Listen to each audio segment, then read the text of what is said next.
जैसा शिष्या ते गुरु सर्वथा नेणे अभेरू की सरिता ते सागरू तेजी केवी.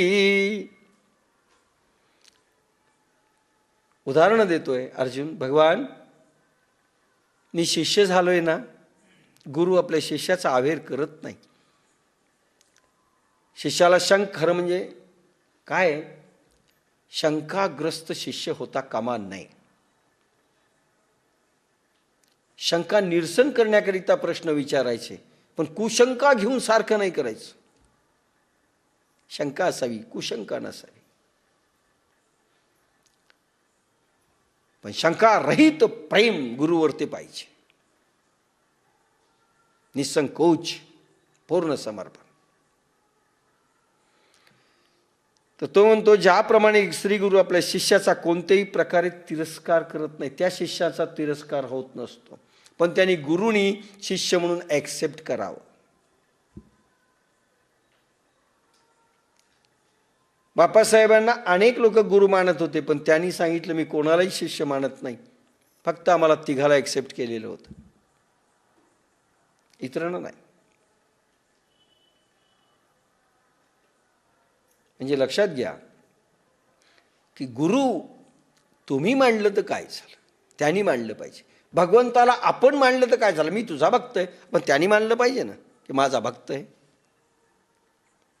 दोन्हीकडून चाललं ना. आम्ही तुमचे, पण त्यांनी मानलं पाहिजे ना की त्याचे आपण आहेत.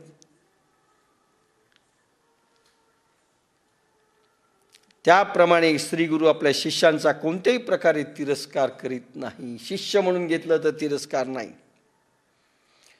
परीक्षा घेण्याकरिता तिरस्कार करील, पण खरं मनातून नसतं, वरून असतं. झालेला विषय कॅसेटमध्ये मागे आलेला आहे. रज्जबच्या कवितेमध्ये, रज्जबच्या त्या पदामधून आपल्याला आलेलं आहे सगळं, मागे पाहावं. किंवा सागर नद्यांचा त्याग करीत नसतो. ही नदी बेकार आहे, ही नदी अवखळ आहे, ही नदी अज्ञानी आहे, हिचं पाणी गढूळ आहे. सागर तिरस्कार करत नाही. तसं आपण माझा स्वीकार करा, तिरस्कार करू नका. ना तरी अपत्या ते माये, वा सांडूनी जरी जाये, तरी ते कैसेणी जिये ऐके कृष्णा. अथवा देवा आपणच विचार करा की जर आपल्या तानुल्याला सोडून गेली तर ते वाचेल काय. हे तुमचं तानुल आहे आणि आई जर सोडून गेली तर वाचेल का ते तानुल. एवढा समर्पण भाव आणि ऐकण्याची मनस्थिती झाली पाहिजे, नाही तर कृष्ण अबोल बसले होते. तैसा सर्वापरी अम्मासी देवा तूच एक आशी, आणि बोलिले जरी न मानसी मागील माझे. त्याप्रमाणे सर्वतोपरी आम्हाला देवा आपणच एक आधार आहात. शिष्याला आधार फक्त गुरु वाटला पाहिजे आणि देव वाटला पाहिजे, तिसरा आधार नाही. तरच तो भक्त होण्याच्या लायकीचा होतो. पहिल्यांदा शिष्य होण्याचा लायकीचा झाला पाहिजे, मग भक्त होण्याच्या लायकीचा होतो, त्याच्या आधी नाही. आणि त्याला आधार वाटला पाहिजे. फुरसतीच्या क्षणी मी सगळं करेल म्हटलं तर संपलं सगळं. ज्या लोकांना अध्यात्म फुरसतीच्या क्षणी असेल, ना आपण शिष्य आहेत, ना आपण भक्त आहेत, ना आपला कोणी देव आहे, ठीक आहे. बाप्पासाहेबांच्या भाषेत चलते चलते चने चटपटे दिखे खाने को आ गए आम्हाला म्हणायचे. बाजारातून चालले, चटपटे चने दिसायला लागले, चलो दे दो भाई 10 एक पैसे की हमको भी. बस असे आले. चटपटे चने खायला आले का आम्हाला म्हणायचे. आताही बाजारातून दिसायला एक एक माल दिसायला, चला दिलं तर दिलं, नाही तर दुसरं दुकान. तैसा सर्वापरी अम्मासी देवा तूच एक हाशी, आणि बोलिले जरी न मानसी मागील माझे. त्याप्रमाणे सर्वतोपरी आम्हाला देवा आपणच एका दारात. व आतापर्यंत जे मी बोललो ते जर आपणास पटत नसेल, काय काय बोलला की वर्णसंकर होईल, स्त्रिया कशा भ्रष्ट होतील, हे सगळं मी सांगितलं. ते पटत नसेल तर आधार तुम्हीच आहात. आता रागवेल भगवान, आणि भगवंताचा राग सहन करायला अर्जुनाजवळ ताकद नाही. म्हणून पटत नसेल तर काय ते सांगा. तरी उचित काय आम्हा, जे व्यभिचरेना धर्मा, ते झडकरी पुरुषोत्तमा सांग आता.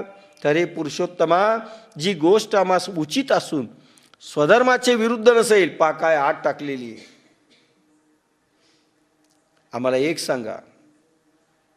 उचित म्हणजे हित ज्याच्यात आहे ती, आणि दुसरी स्वधर्माला अनुकूल पाहिजे, स्वधर्माच्या विरुद्ध नको, अशी गोष्ट आम्हाला सांगा.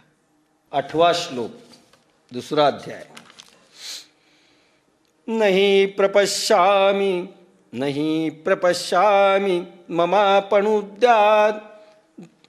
ममापणुद्याद यच्छोकमुच्छोषणमिन्द्रियाणाम् आवाप्य भूमा वसपत्नमृद्धं राज्यं सुराणामपि चाधिपत्यम्. या भूलोकी शत्रुरहित समृद्ध राज्य व देवाचेही राज्य प्राप्त करून जे माझे इंद्रियांना सुकविणारे, शोकाला घालविल, ते साधन मला दिसत नाही. समगीत.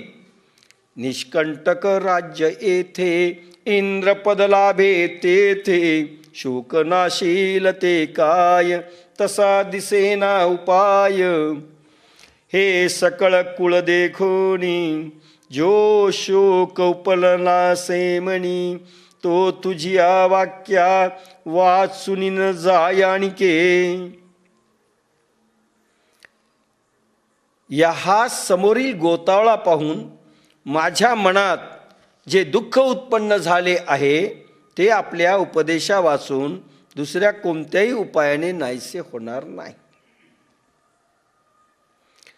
अवतारी पुरुष सर्व समर्थ असतात व अन्य वेळी महायोगी सिद्ध पुरुषच शरणागत शिष्यांचा मोह दूर करू शकतात, कारण भगवान संत रूपाने सदा सर्व काळी जीव कल्याणासाठी प्रगट असतात. बापासाहेबांनी कंसात दिलेलं काही वाक्य आहेत. अर्जुन म्हणतो भगवंता, हे सकळ कुळ देखोणी, जो शोक उपणला से मणी. भगवंता, सगळे नातेवाईक दिसत आहेत रे. मारायला आलेले त्यांना कळत नसेल त्यांचं हित, पण मला कळतंय. आणि खूप मागे आलेला आहे तो विषय की रक्तलांछित लोकांना करून आपल्याच नातेवाईकांना मारून राज्य उपभोगणे कसं होईल. मलाही नरकात जावं लागेल आणि तूही आमच्यापासून दूर जाशील, वगैरे वगैरे. अर्जुनाने पुन्हा सांगितलं, भगवंता, हा गोतावळा पहा, आणि यांना मारायचं जे मला दुःख झालेलं आहे, तुझ्या उपदेशापासून ते शमन होणार नाही. कोणाचं मार्गदर्शन आणि उपदेश घ्यावा? उपदेश शब्द आहे. आता इथे मार्गदर्शन नाही, उपदेश. इतका संभ्रम उत्पन्न झालाय. उप म्हणजे जवळ जाणे, आत्म्याच्या जवळ जाण्याचा. ज्यांच्या आज्ञेमुळे ही स्थिती येते, आत्म्याच्या जवळ जाऊन विवेक उत्पन्न होण्यासाठी, ते फक्त समर्थ गुरु लागतात किंवा देव लागतात. अशी माणसं लागतात की ज्यांच्यामध्ये ते सामर्थ्य. साधारण प्रोफेसरासारखी भाषा तर भगवान कृष्णाने वापरली, उपयोग काही झाला नाही. शब्दांच्या वादात पडून उपयोग होत नसतो. माणसं ऐकत नसतात, साधे पोरं ऐकत नाहीत. लक्षात घ्या. सासूचं सून ऐकत नाही, सुनेची सासू ऐकत नाही, बायको नवऱ्याची बायको ऐकत